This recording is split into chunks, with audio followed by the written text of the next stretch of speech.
I like it. What else? Do we have any other? Oh, dude, yeah. Have you ever heard of the aluminum wedge of Aiud?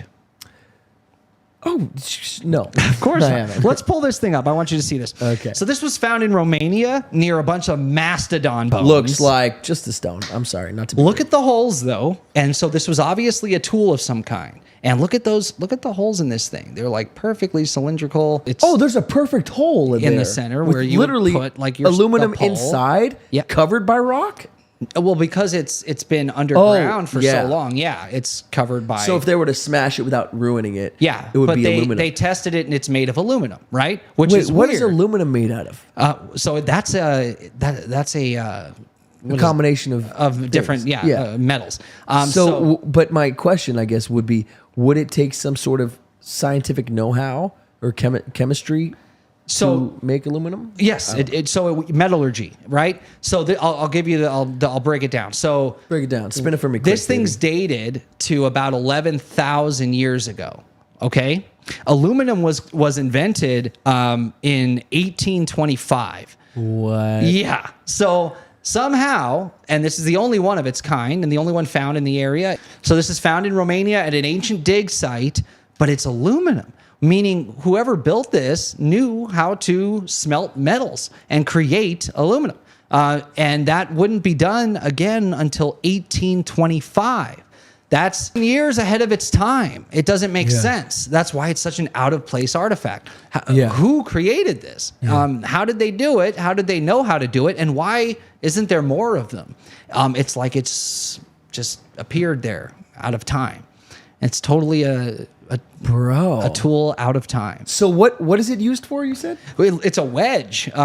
Maybe they used it for agricultural purposes. Maybe it was I don't know. Oh, for like building. Maybe Right. it was like. But you could tell tool? like a tool of some kind. Like a Something stick was used. in there Yes, or something. this is used in combination with something to, Of course. do something. Yeah. And those holes on the edges there, so there would maybe a stick would go through one side or a stick would go through the middle top there. I don't know. Nobody knows exactly what it was used for. But the fact that it was obviously man-made and it was made of a metal we wouldn't see again for 12,000 years, 11,000 years, makes it completely bizarre. Just an out of place artifact, an artifact out of time.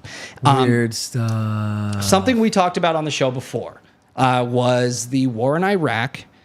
Their museums were looted. And they were looted in a very specific, methodical way. They By were the U.S. government. Yeah, it's interesting. We don't know exactly. We do know that one of their forward operating bases that they set up immediately over there was on an ancient site, which was weird. And it was said to have been Gilgamesh? the tomb of Gilgamesh. That they're immediately we need this. So they took that. Why would that be important if that's right. not true or real? Or if there's something Curious some technology there, something that they wanted that they knew they had. Sure. But the museum's being looted. The looters left behind very valuable things and took things that were not Seemingly of value. less right, valuable, right. yeah. Is on the market at least. But they represented either some sort of technology or they represented some sort of or some ancient stories that like Sumerian texts and things like that. Sure. That point to other beginnings for mankind. And it's just interesting that certain things were looted. One of the things that were specifically looted were the Baghdad batteries. And do you remember these? Yes, Yeah. dude. These don't make any sense. Yeah, Baghdad batteries are interesting. These are a trip and So let's throw a three-quarters, picture of these things up. Oh, do we got pictures? Yeah. Let's go, bitches. There were 12 of these things looted from the museums in Iraq. So 12 batteries. They were able to, so that's what they looked like. They were able to produce about 5 volts of electricity. It's crazy. What did they need electricity for, right? That's just weird on its own. Well, when are these dated back to? So I know. So these are 2,000 years old. The original Baghdad batteries that were in the museum dated to 2,000 years ago. So the time of like ancient Egypt at its prime that we as we know it, and again in Iraq. But what did they use them for? Is my question. What were they powering? 5 volts apiece. They found 12 of them. There were probably more. But batteries wouldn't be invented until the 1800s. So this, again, is about 4,000 years ahead of its time. Place. Absolutely. But it almost gives us proof that the ancients, around the time of the ancient Egyptians, had a concept of electricity and a need for it. and a need for it to go mobile. So we know that was going to Yeah. be my point, to go mobile. Yeah. Because I mean, in theory, right, you could hook up your stuff to, if it's sort of like what Tesla was working with, then the energy's everywhere. Yeah, right? wireless energy. In this area. Yeah. But why would you need a battery? How far are you going out? Why are you going out There you far go.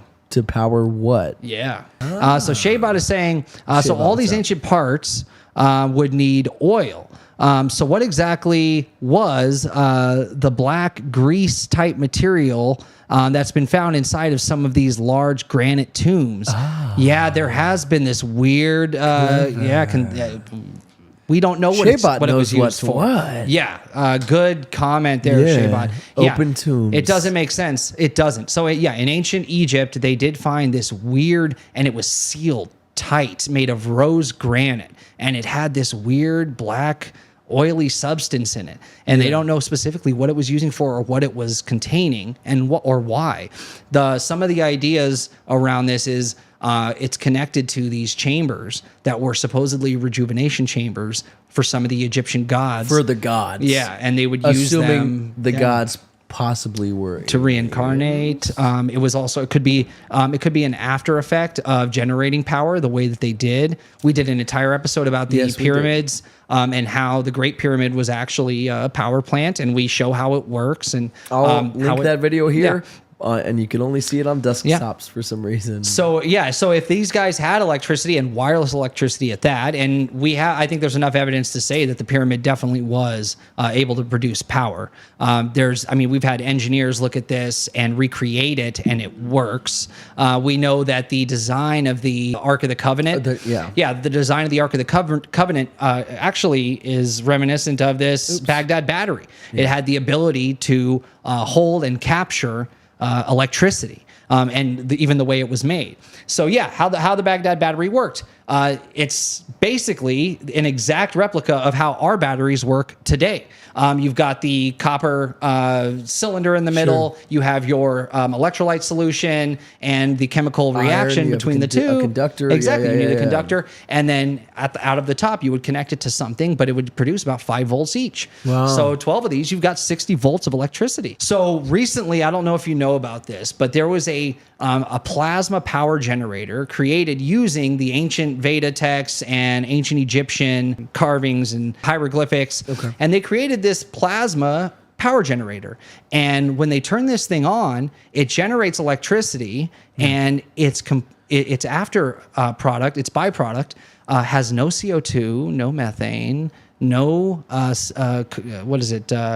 carbon monoxide. Okay. All of those zero out, and it produces 20% oxygen.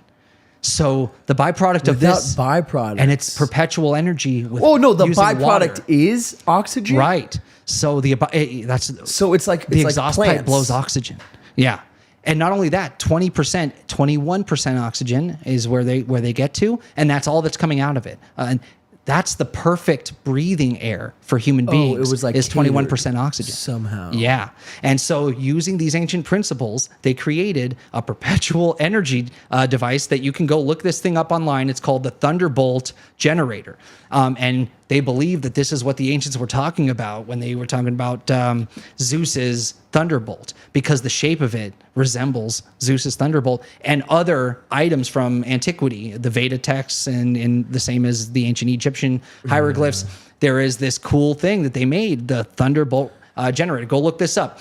But the one downside to this power generator is you've got to superheat it to create the plasma. You've got to get it up to 700 degrees. And so to do that, they currently need fossil fuels. Yeah. So if what Shaybot is saying, they had a version of a fossil fuel, and maybe that's how they ignited this energy device. But once it's ignited, it just takes a little bit of water to keep it going. And what were all of these? For how long? Forever. You just have to make sure, as long as you have running water, it will perpetually, it uses very little amounts of water at a time. So as long as you just refill the water, it just keeps producing oxygen and power, enough power to run an entire, at scale, an entire city, if you scale it up. And there are certain militaries interested in using this technology now for for their military. They're going to have free energy with zero carbon emissions that only releases clean air into the Can't have that, God forbid. Well, they open sourced it. So everybody's building them now. Once they put this, they didn't go for the money. They went and open sourced this. So there's guys in shops all around the world recreating the Thunderbolt reactor right now. Yeah, that's there are super people dope. retrofitting their cars with the Thunderbolt reactor. So they're going to be able to run their car off just a little bit of water. The guy can put his face in front of the exhaust pipe and breathe the air because there's no emissions. Isn't that amazing? That's insane. Yeah, perfectly clean air. So the slope of this reactor, so it's like 2 spinning turbines, right? Okay. That create this energy.